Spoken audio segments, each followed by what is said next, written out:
Assalamualaikum warahmatullahi wabarakatuh dan sahabat tengah hari lagi sekali. Terima kasih semua kerana masih setia dengan kita punya webinar pada hari ini. Jadi untuk hari ini saya akan membentangkan berkenaan dengan konsep IPM dalam pemeliharaan ejen pendebungaan.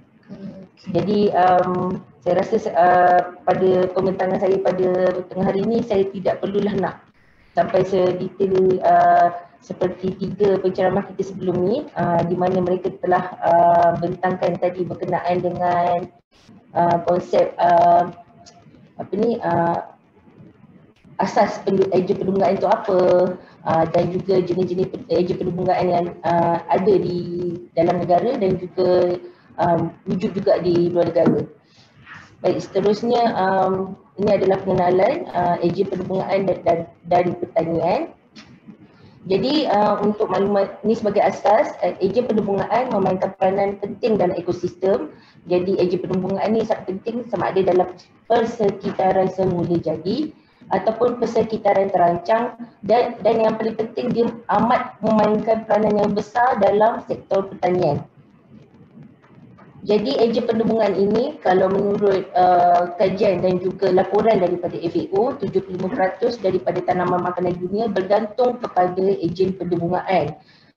Bagi serangga, 25,000 hingga 30,000 spesies lebah, rama-rama, lalat, kebuan, kumbang dan juga serangga-serangga lain berfungsi sebagai ejen pendebungaan, manakala bagi vertebrata ataupun haiwan-haiwan bertulang belakang lain boleh dikatakan spesies seperti kelawar, monyet, tikus, tupai dan juga burung dikategorikan sebagai ejen pendebungaan bagi kita punya ekosistem lah. Dalam agroekosistem ataupun dalam sistem pertanian kita, pollinator sangat penting dalam pengeluaran pertanian, terutama dalam pengeluaran benih. Ini sebab melalui ejen pendebungaan ini biasanya dengan bantuan pollinator ni biasanya hasil seeds tu lebih berkualiti berbanding kalau kita dia maknanya bersenyawa sendiri antara dengan bantuan angin ataupun sebagainya. Dia dengan bantuan seperti yang telah diterangkan oleh Dr. Wahida daripada UKM tadi, dia ada enzim yang membantu yang menjadikan kualiti seeds tu lebih baik dengan adanya kehadiran pollinator. Baik, ejen pendebungaan kalau ikutkan daripada laporan terkini daripada CBD ataupun FAO, ejen pendebungaan kita di seluruh dunia terancam akibat aktiviti manusia. Contohnya pertanian heavy ini adalah akibat dari penggunaan macam yang kita semua tahu, racun perosak kimia yang berlebihan, monoculture, penggunaan racun berlebihan seperti saya sebut tadi, dan juga perubahan cuaca yang ekstrim. Perubahan cuaca yang ekstrim juga memainkan peranan yang amat penting sebab ekosistem sedia ada menjadi berubah. Sebab macam sekarang di Malaysia sendiri kita boleh tengok kita ada sometimes extremely panas ataupun extremely heavy rain. Jadi dia mengganggu kita punya rakan-rakan kita yang kecil ni dari segi dia punya life cycle. Jadi bila keadaan ni berlaku, dia punya populasi pun boleh menurun dan mengakibatkan yang perosak yang sikit yang biasanya disuppress ataupun ditekan oleh kehadiran pollinator ataupun ejen-ejen biologi lain akan meningkat lah. Itu sebabnya sekarang ni kita selalu dengar tanaman-tanaman kita ataupun ada spesies-spesies tanaman semula jadi pun diserang oleh perosak-perosak yang sebelum ni tak pernah didedari. Okey. Ini adalah contoh pencirian ejen pendebungaan yang berpotensi yang boleh diperkenalkan di sesuatu kawasan. Jadi ini adalah antara ciri-ciri yang yang boleh dikatakan mesti ada untuk menjadikan ejen pendebungaan itu berpotensi ataupun sesuai untuk diperkenalkan di kawasan-kawasan tanaman. dari segi morfologi, macam tadi Dr. Wahidah juga dah terangkan, dan juga kita punya penceramah lain juga dah maklumkan, dari segi dia punya body size, dia punya bentuk mulut, kemudian hairiness ni is major karakteristik lah, macam dimaklumkan tadi, sebab dia yang akan menentukan kebolehan dia untuk mengambil polen-polen untuk dijalankan proses persenyawaan tu. Kemudian foraging behavior ataupun dia punya kita panggil dia punya keadaan behavior dia lah. Kemudian dia mesti generalist floral resource forager. Kemudian dari segi nutritional requirement dia ataupun dari segi bahan makan dia adalah dari segi pollen dan juga nektar. Physiological status dari segi dia punya reproductive state dan juga life stages tu juga memainkan peranan yang penting, sebab kita tak nak jika life cycle dia terlalu panjang, dia kena seimbang dengan keadaan sekeliling dia. Kita tak nak dia jadi terlalu dominan dalam kita punya ekosistem sehingga menyebabkan dia akan berubah pula menjadi berpotensi sebagai perosak pula kepada kita punya ekosistem. Jadi benda-benda macam tu kita kena, it's not easy untuk orang kata kenalkan je lah serangga ataupun haiwan ataupun apa-apa saja organism sebagai pollinator. Banyak benda yang perlu kita pertimbangkan sebelum sesuatu organisma tu angkat sebagai ejen penerbungaan yang berpotensi atau sesuai untuk diperkenalkan dalam satu-satu jenis tanaman ataupun industri lah. Kemudian pada masa yang sama kita kena tahu kaedah bagaimana dia boleh di-rearing ataupun di-release. Ability dia untuk meluaskan dia punya koloni, kemudian adakah dia memerlukan kos yang tinggi ataupun dia mudah, maknanya dengan kos RM5 pun kita boleh distribute meningkatkan populasi dia dengan banyak. Ataupun pada masa yang sama dia paling penting adalah bukan pest kepada manusia ataupun haiwan. Kemudian low impact pada wild pollinators. Itu yang paling penting, dia tidak mengganggu populasi sedia ada pada satu-satu ekosistem apabila kita perkenalkan. Itu pencirian penting apabila kita nak memperkenalkan ejen penerbungaan yang baru di sesuatu kawasan ataupun kita jumpa sesuatu yang memang dah ada dalam kawasan tu dan kita nak memperbanyakkan lagi populasi. Jadi kita kena tengok keadaan tu. Benda ni is not an easy study and dia memakan masa. Jadi it's quite not fair lah kalau misalnya kita nak minta satu-satu benda tu. Saya nampak benda ni boleh jadi ejen penerbungaan, tapi kita hanya baru tengok benda tu sekali atau sehari atau 2 hari, tapi kita sebenarnya kena tengok few cycles of the tanaman, sama ada dia akan boleh menyebabkan kerosakan ataupun dia boleh menyeimbangkan kita punya ekosistem. Pada masa yang sama, dia punya lifespan sepatutnya tidaklah kita kata terlalu lama macam saya sebut tadi, sehingga menyebabkan dia menjadi dominan. Kemudian barulah kita boleh tentukan sama ada dia boleh diperkenalkan atau tidak di dalam satu-satu kawasan ekosistem. Yang paling penting kita nak kena align pula, selepas kita tengok potensial-potensial yang ada, kita kena tengok pula alignkan dengan keadaan sekeliling kita, sama ada kita perlu tanam tanaman yang bersesuaian dengan dia, kita perlu wujudkan ekosistem yang bersesuaian dengan dia punya normal ataupun dia punya ekosistem semula jadi. Kemudian dalam pada masa yang sama, cropping system kita ataupun kita punya amalan agronomi petani itu pun perlu mengikut keadaan mengikut dia punya biologi lah, kesesuaian biologi ejen penerbungaan yang nak diperkenalkan. Lepas tu baru kita bolehlah maknanya dalam keadaan terkawal dan kita pantau dari masa ke semasa, tengok ejen penembungaan itu sama ada boleh digunakan dalam masa yang panjang ataupun ada masa kita akan kena turunkan sikit populasi dia, kemudian baru kita naikkan balik jika ada keperluan. Baik, ini adalah contoh ejen-ejen penembungaan yang diperkenalkan dalam pertanian. Seperti contohnya di sini petani di Jepun. Ini kira trend terkini lah di Jepun, di mana mereka menggunakan worker flies sebagai ejen penembungaan bagi tanaman strawberry di dalam rumah kaca. Worker flies ni memang ternak secara komersial dan dia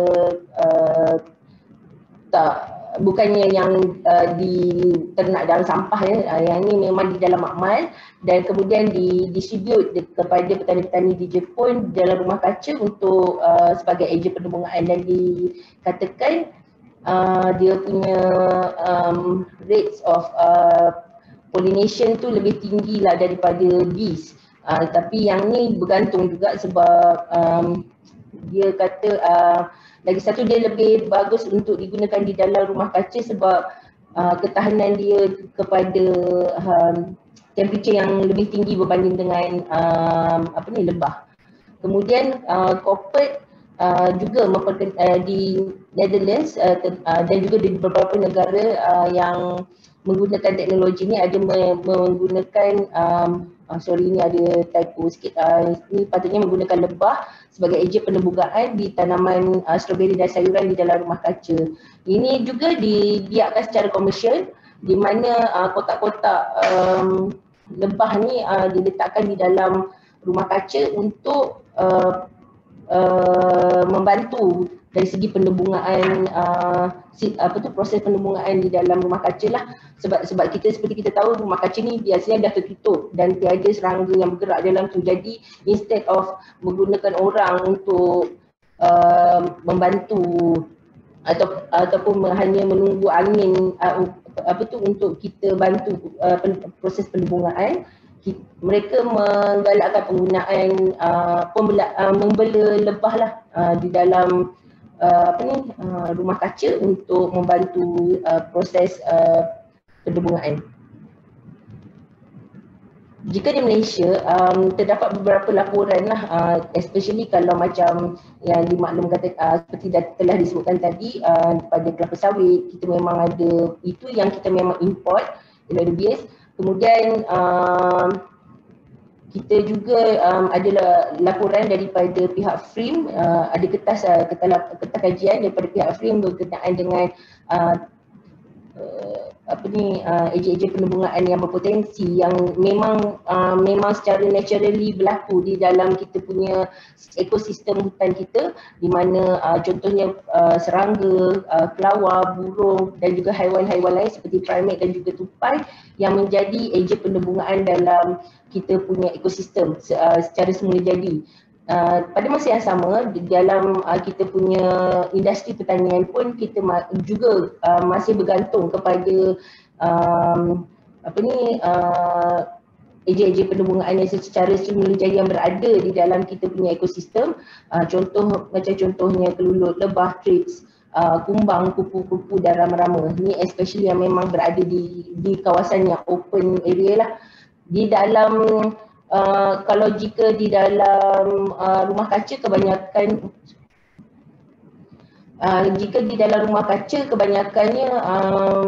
kita punya macam contoh melon masih menggunakan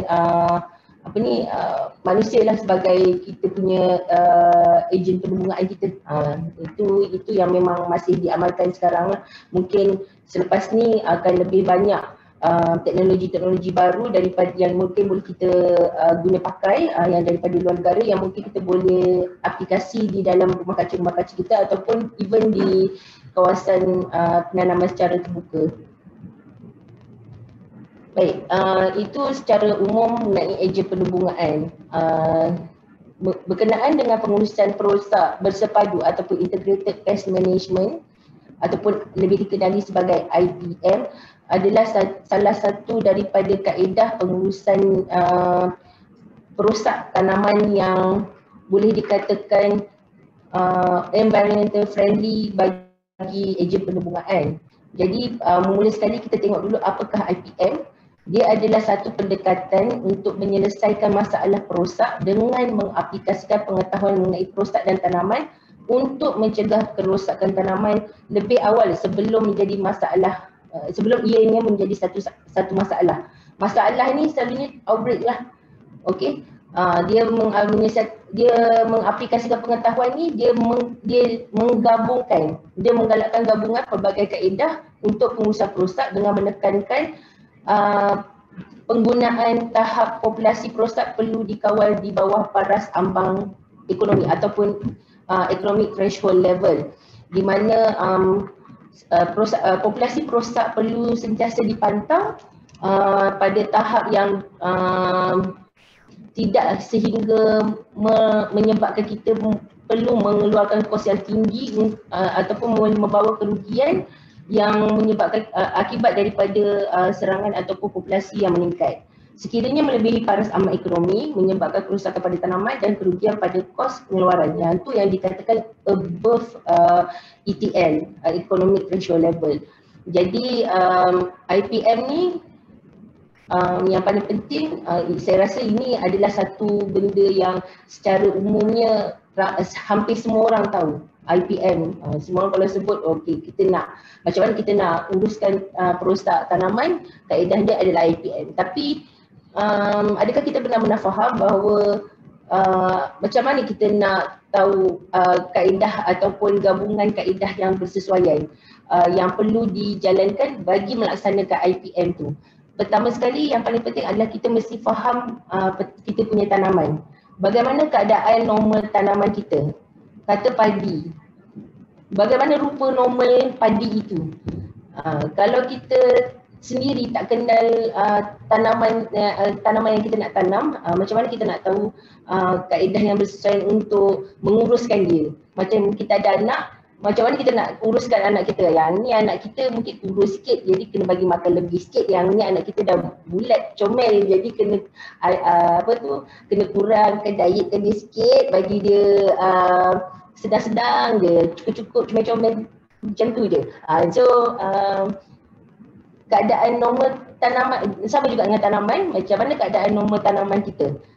Jadi adakah kita perlu baja berlebihan ataupun kita perlu sehingga akibat daripada kita sebab nak galak sangat nak dapat hasil tinggi, kita mesti baja banyak-banyak. Yang tu kita kena tahu setakat mana kita punya limit untuk memberi makan kepada kita punya tanaman ni. Kemudian kita mesti tahu kebanyakan masalah tanaman biasanya bukan berpunca daripada masalah biotik seperti perosak atau penyakit. Dia biasanya mesti berpunca daripada faktor yang lain. Biasanya penyakit ni tak datang kalau dia tak ada punca. Jadi kebanyakan masalah tanaman biasanya berpunca daripada faktor bukan biologi. Persekitaran, cuaca, kemudian masalah sumber air, amalan kultura kita dan juga kita punya nutrien pada tanah. Jadi untuk mengesahkan punca masalah tanaman adalah disebabkan sama ada oleh perosak penyakit ataupun disebabkan oleh faktor bukan biologi ni, diagnostik ataupun analisis perlu dibuat. Itu pasti paling penting lah kita, sebab kita dah masuk new millennium, so kita kena berfikir secara new millennium. Mungkin saya rasa orang-orang dulu rasanya lebih observant, jadi dia lebih kaedah dia mengawal perosak tu lebih kepada kaedah macam mana dia nak uruskannya secara holistik.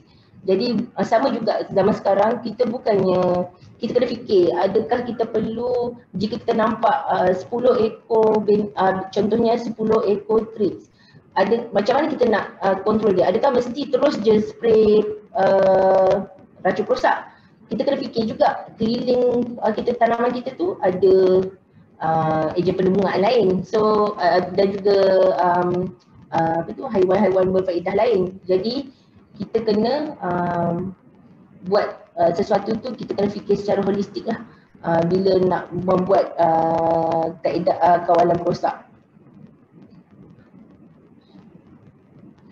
Baik, ini adalah contoh model pelaksanaan IPM, penambahbaikan dia boleh dikatakan sebagai satu kaedah usaha perosak yang mana penambahbaikannya berlaku secara berterusan. Mula kita kena ada ilmu untuk mengenai kita punya tanaman, mengenai kaedah penanaman kita, mengenai pest life cycle dan juga perosak apa yang biasanya ada pada tanaman yang kita usahakan.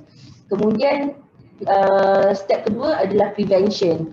Macam mana kita nak pastikan perosak-perosak yang kita dah agak akan menyerang tu untuk kita boleh sebagai langkah jaga-jagalah untuk mengelakkan dia menyerang secara banyak dan sehingga tak terkawal. Jadi kaedah dia adalah site selection dan juga pilih variety yang bersesuaian. Kemudian masa untuk penanaman ni dan juga rotation juga penting sebab dia akan menentukan sebab kita kena ingat yang perosak ni adalah macam kita lama-lama dia belajar dia punya timing ataupun bila kita ni nak menanam. Jadi dia boleh agak bila dia nak turun naikkan dia punya population untuk dia makan. Jadi bila katalah timing dia tu kena dengan masa tu kita punya tanaman tengah banyak nutrien, masa tu dia akan naik, dia punya shoot dia punya population dia akan naik lah.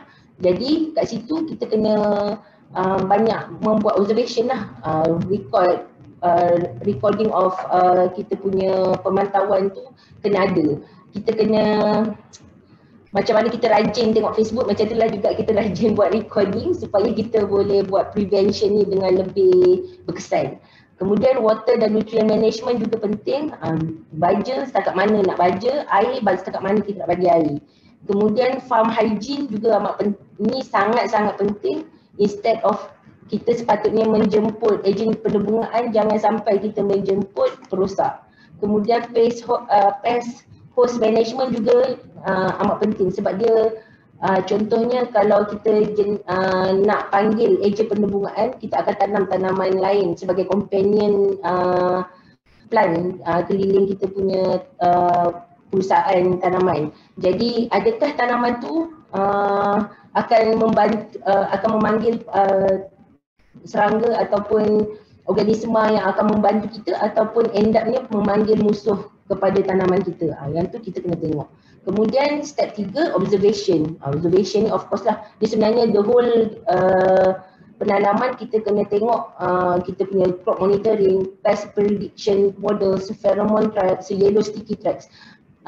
Penarik-penarik macam pheromone, yellow sticky traps ni memang seronok dipasang sebab kita kata untuk pemantauan, tapi kalau tidak diselenggara dia end up-nya boleh jadi macam reservoir ataupun jadi macam sarang lah kepada perosak kita. Kalau dia dah terkumpul tu sepatutnya kita membuat kawalan, sama ada kita nak bakar dia ke, kita nak mungkin boleh buat kawalan racun yang mild kat situ untuk make sure dia mati sebab dia dah berkumpul banyak kan, jadi mudah untuk kita musnahkan.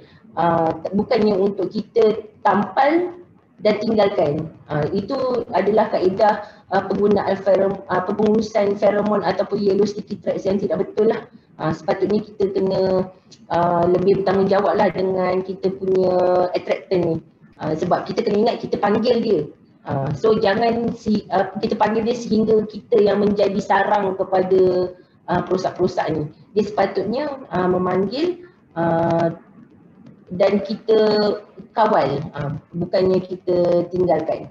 Kemudian ada intervention. Masa ni kalau misalnya ini adalah bila keadaan berlaku perosak-perosak kita, perosak-perosak melebihi ataupun menghampiri ETL. Jadi kita gunakanlah mechanical control, biological control dan juga chemical control. Tapi yang paling penting chemical control haruslah dijadikan last option. Kalau sekiranya kita masih nak gunakan chemical controls, kita sepatutnya menggunakan racun-racun perosak yang lebih mild ataupun lebih environmental friendly ataupun yang kiranya macam biopesticides lah. Yang tu yang penting. Kemudian evaluation dan planning, Ini amat penting sebabnya dia macam kita cakap tadi, dia penambahbaikan secara berterusan. So maknanya based on pengalaman kita dalam first season ni, apa yang kita nak tambah, apa yang kita boleh tambah baik untuk mengelakkan serangan perosak yang sama. So step 5 ni akan menentukan what going to happen in your next season of penanaman. Okay. Baik, dalam IPM, orang selalu terkeliru IPM dengan penanaman secara organik. Orang akan kata, oh IPM tak boleh guna racun perosak. So sebenarnya bolehkah guna racun perosak? Jadi ini adalah antara kaedah-kaedah yang boleh digabungkan dalam pengawalan perosak di dalam amalan IPM. First, pengawasan, kemudian kultura, mekanikal, fizikal, dan juga biologi, dan juga akhir sekali kimia. Jadi sebenarnya memang boleh guna kimia, tapi digunakan sekiranya kaedah-kaedah lain tidak dapat mengawal perosak penyakit dan dijalankan secara berhemah. Jadi macam kita, sebenarnya semua orang tahu, kita kena ikut label, kita kena gunakan mengikut populasi serangan perosak, dan juga kita perlu mengambil kira kehadiran populasi musuh semula jadi dan juga ejen biologi. Jadi benda ni ada perkaitan antara satu sama lain. Jadi kita tak ada sebab untuk mengatakan, oh kalau guna IPM tak boleh guna racun. Itu agak tak betul lah. So kita sepatutnya macam mana kita patutnya sebagai petani yang memerhatikan kita punya bahan pokok kita membesar, macam mana dia berfungsi. Sepatutnya kita tahu bagaimana nak membuat kerjasama antara penggunaan biologi, penggunaan kawalan biologi dan juga kawalan kimia. Okey. Baik, dan IPM, kawalan kimia, penggunaan racun perosak. Gunakan racun perosak kimia hanya sebagai langkah terakhir. Ikuti pengesyuran pada label dan hanya apabila keadaan cuaca bersesuaian. Ini kita amat penting sebab kita kena mengambil kira ejen penembungan kita tadi. Ejen penembungan kita memang akan sentiasa berlegar dalam kita punya ekosistem. Dia kalau masa kita sembuh tu, kalau kena pula timing tu kita sembuh waktu awal pagi itulah ejen penembungan tu banyak. Jadi kalau kita nak sembuh tu sepatutnya sebelum dia keluar. Jadi the best is maknanya kita kena learn bila kita punya ejen penembungan banyak kat dalam kita punya kawasan penanaman. Kita susun bila kita punya time untuk kita membuat penyemburan ataupun buat application baja ataupun racun kimia ni. Kemudian yang paling penting sekali, know your enemy. Fahami biologi perosak. Rekod cuaca, keadaan kawalan perosak yang berkesan dan tidak berkesan tu kena sentiasa dicatatkan. Sebab setiap musim berkemungkinan keadaannya akan berbeza. Terutamanya boleh dikatakan 5 tahun kebelakangan ni kita punya cuaca sangat tidak menentu. Even bila kami Jabatan Pertanian buat prediction, ni kami baru buat prediction untuk padi, dan kami lihat dia punya trend cuaca dan juga serangan perosak tu agak tak correlate antara satu sama lain. Jadi sebab tu ada banyak outbreak yang berlaku. Jadi dicampur pula dengan kita punya petani melaksanakan kaedah kawalan perosak yang secara berjadual. Jadual tu mungkin sesuai untuk 10 tahun yang lalu, tapi bila untuk 5 tahun yang kebelakangan ni, bila cuaca dah berubah, mungkin kita terpaksa tukar. Tapi dia punya petani kita masih menjalankan kaedah kawalan tu sama seperti 10 tahun yang lalu. Jadi tak boleh macam tu. Kita sebab sekarang ni kita mungkin kena kami Jabatan Pertanian sendiri sedang cuba untuk membantu kita punya petani untuk memahami, belajar, membaca keadaan persekitaran kita. Cuaca, bagaimana nak mengaitkan antara perubahan cuaca dan juga keadaan alam sekitar dan juga serangan perosak itu sendiri. Sebab kita tahu jika kita menggunakan terlalu banyak racun perosak, dia akan mengakibatkan berlaku ketidakseimbangan antara musuh semula jadi yang biasanya terdiri juga daripada ejen penembungan yang menyebabkan berlakunya peningkatan serangan perosak. Jadi benda-benda macam tu dia bukannya overnight punya study, tapi kami cubalah yang terbaik untuk cuba melihat keadaan ini dengan bantuan daripada rakan-rakan daripada researcher di universiti dan juga di Madri lah. Ni kita harap juga kerjasama daripada petani-petani kita untuk cuba untuk meningkatkan pengetahuan mengenai perosak dan penyakit dan juga ejen biologi dan juga musuh-musuh menjadi yang berada di sekitaran mereka supaya mereka dapat menggunakan satu kaedah yang mempelbagaikan kaedah pengurusan perosak supaya seimbang bagi ekosistem dan juga baik untuk kesihatan diri sendiri. Okey. Ini adalah sebenarnya satu kaedah pengurusan ejen biologi yang dikaitkan dengan IPM. Dipanggil sebagai Integrated Pest and Pollinator Management. Diperkenalkan oleh Dr. Paul Egan daripada Sweden Sweden Agriculture Science University, di mana dia menyatakan bahawa conventional pesticides ni macam kita tahulah dia boleh menyebabkan yield benefits atau yield secara benefits dia singular dan juga combinatory potential dia low dan potential dan biasanya kalau kita terlalu bergantung kepada conventional pesticides ni potential konfliknya agak tinggi lah. Dia biasanya dia akan berlaku konflik di antara pest dan juga pollinators dan juga biocontrol agents. Jadi kat sini kita kena seimbang pulang semula ke pangkal jalan di mana kita kena tengok balik kat kita punya basic basic biology of macam mana kita nak buat kawalan perosak, tapi pada masa yang sama menyeimbangkannya dengan keadaan alam sekitar terutama pollinators dan juga biocontrol agents. Okay. Baik. Kalau kita tengok base dari segi basic, agroecosystem diversity dan juga habitat modifications boleh dan juga pest resistant dan pollinator attractive cultivars boleh meningkatkan yield dan pada masa yang sama dia boleh meningkatkan sinergis antara alam sekitar dan juga pollinators biocontrol agents. Dia berkemungkinan kalau kita tengok dekat sini macam ibaratnya kita bukannya kita bunuh semua sekali, maknanya perosak tu tak adalah kita eradicate sampai tak ada langsung. Dia akan ada, cumanya dia akan diseimbangkan dengan kehadiran pollinators dan biocontrol agents bergantung kepada macam mana kita nak manipulate kita punya agroecosystem diversity. Jadi pest resistant dan juga pollinator attractive cultivars ni dia akan menjemputlah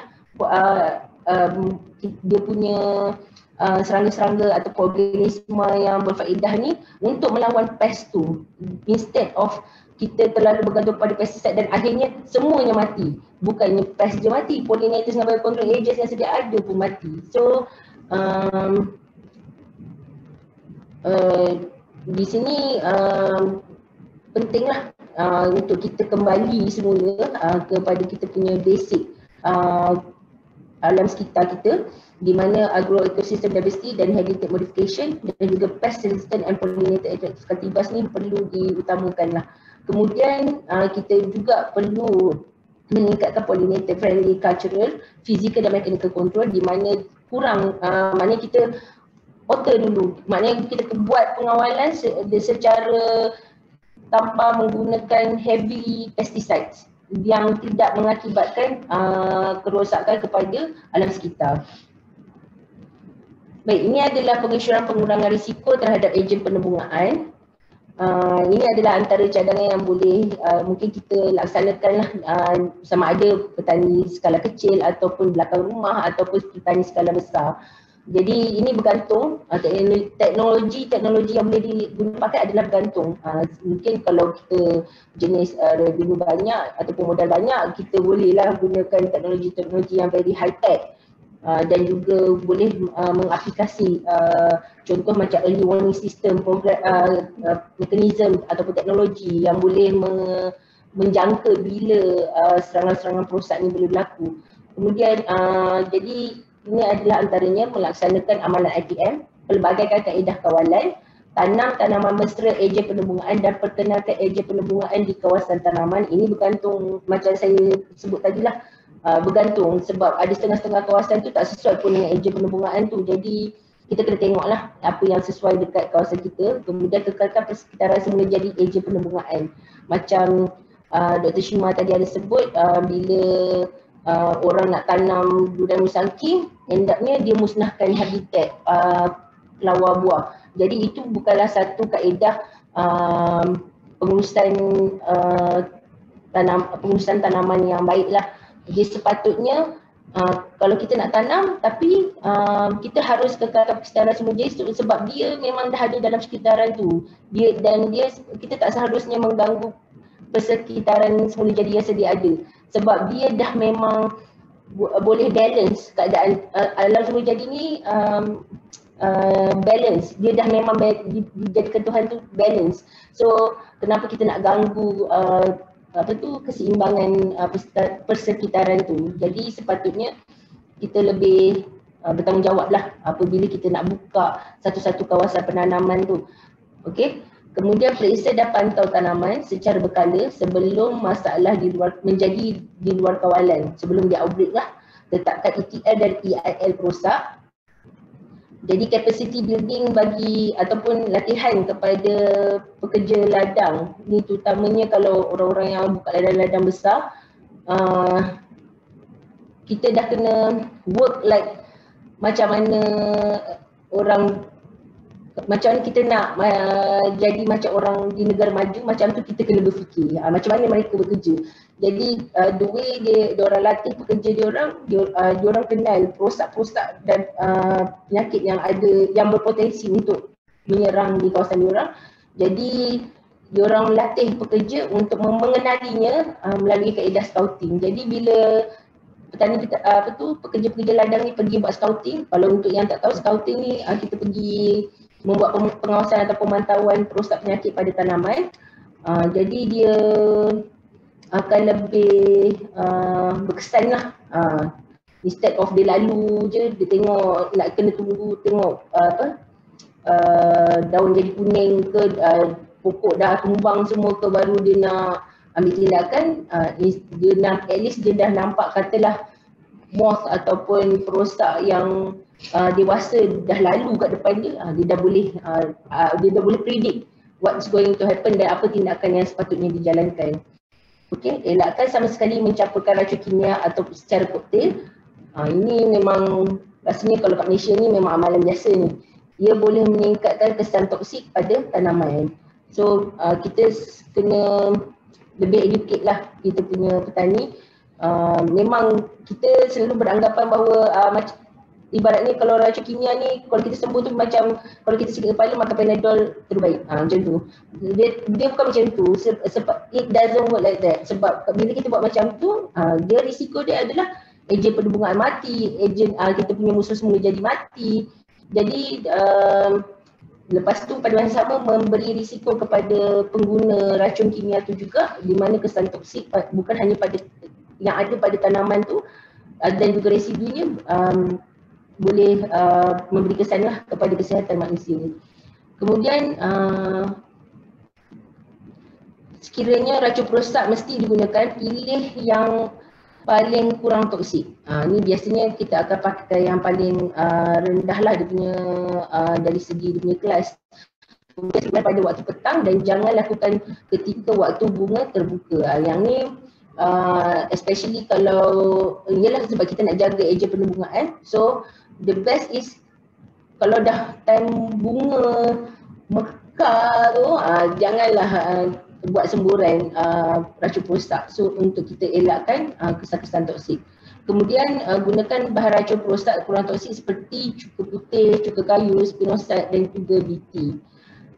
Pada masa yang sama, jaga kesuburan atau nutrien tanah dengan baja mencukupi, menggunakan kompos dan sukupan. Sebab kalau kita dapat jaga kesuburan ataupun nutrien tanah ini, dia dapat membina daya tahan melawan penyakit dan perosak dan akan dan akan kurang guna racun perosak lah. Instead of kita main macam kita, kalau kita tak sihat lagi banyaklah kan ubat kita nak kena makan. So kita pastikan pokok kita sihat, tapi dalam keadaan yang mencukupi, bukannya berlebihan. Okey. Dalam pertanian kita ada satu maknanya sekarang ni agak popular mengenai kejuruteraan ekologi ataupun ecological engineering, di mana penanaman tanaman untuk menarik musuh semula jadi dan juga ejen penembungaan. Untuk ini adalah untuk tujuannya seimbangkan ekosistem dan mengurangkan risiko berlakunya outbreak. Pada masa yang sama mewujudkan laluan ejen penembungaan.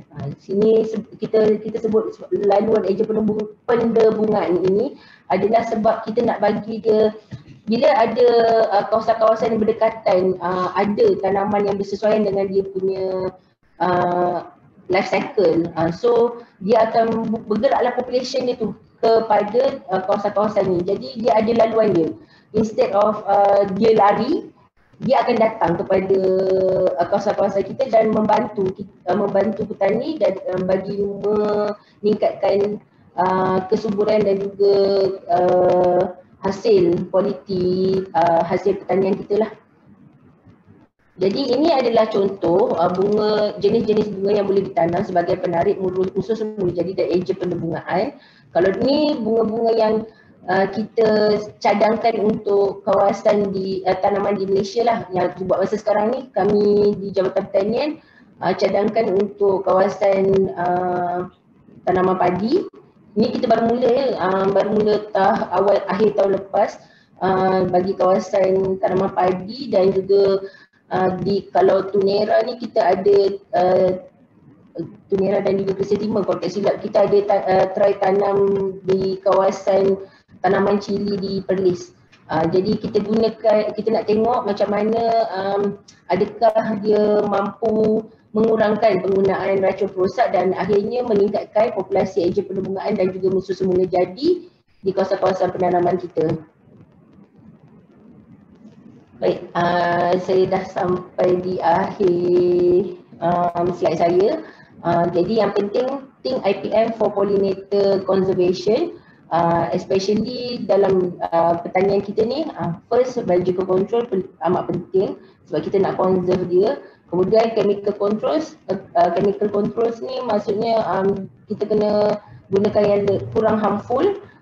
Contoh yang macam saya dah bagi tadi, contohnya guna spinoside ataupun cuka kayu ataupun bahan-bahan yang lebih organik lah, instead of kita pakai chemical yang sintetik tu. Kemudian plant native and heirlooms, so maknanya pokok-pokok yang memang native di kawasan tu kita kekalkan ataupun kita tanam semula untuk mengekalkan populasi ejen penembungaan dan juga organisma-organisma yang memang secara semula jadinya memang berada di kawasan itu untuk menyeimbangkan ekosistem kawasan penanaman. Kemudian monitoring amat penting untuk mengelakkan berlakunya keperluan kita nak guna racun yang terlalu banyak. Kemudian conserve dan paling penting akhirnya semua tindakan yang kita jalankan tadi tu mampu conserve pollinators di kawasan penanaman kita.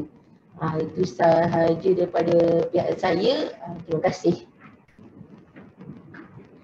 Terima kasih Cik Laila atas pembentangan sebentar tadi. Okey, kat sini kita ada beberapa soalan yang saya nak tanya juga kepada Cik Laila. Okey, pada pendapat Puan tentang penggunaan EM dalam pertanian dan ternakan, apakah pendapat Puan tentang penggunaan EM dalam pertanian dan ternakan dan dalam amalan IPM?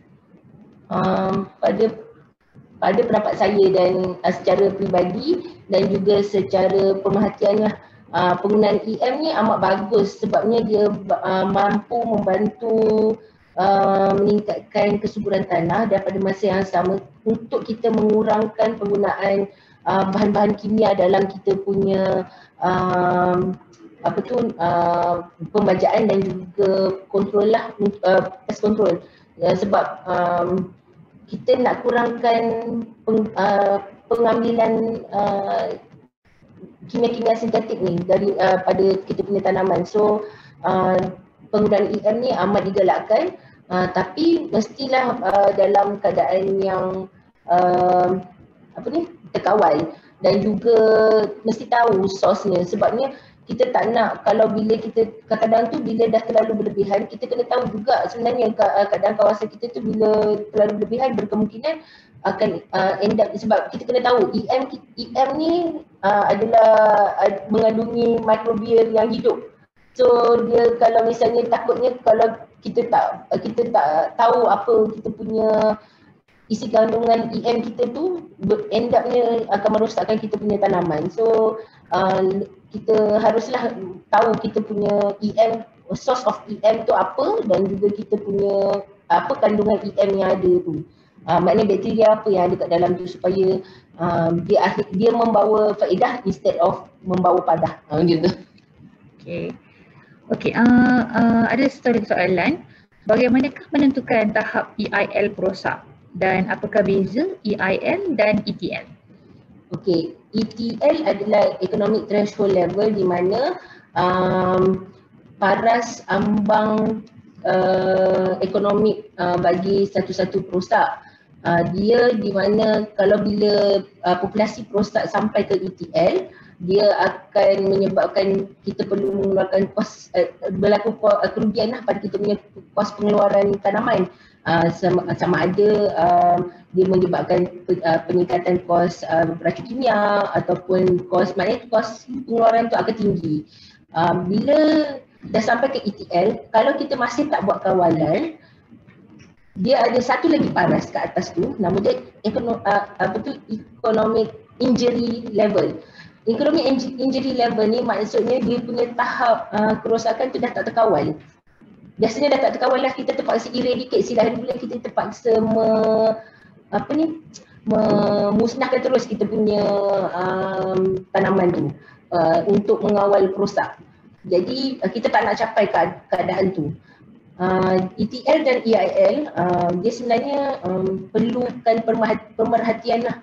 Sebab ada setengah-setengah dia kalau secara saintifiknya dia, of course kalau researchers dia kena buat pemantauan tu agak lama lah, sebab dia nak kena tengok each season, kalau each serangan tu dia punya serangan tu jadi tahap berapa yang menyebabkan ETL dan menyebabkan EIL tu. Jadi it's not an easy one day punya pemerhatian. Kita kena buat few season punya pemerhatian untuk menentukan EIL dan ETL tu. Baik, terima kasih Cik Laila atas pembentangan pada hari ini.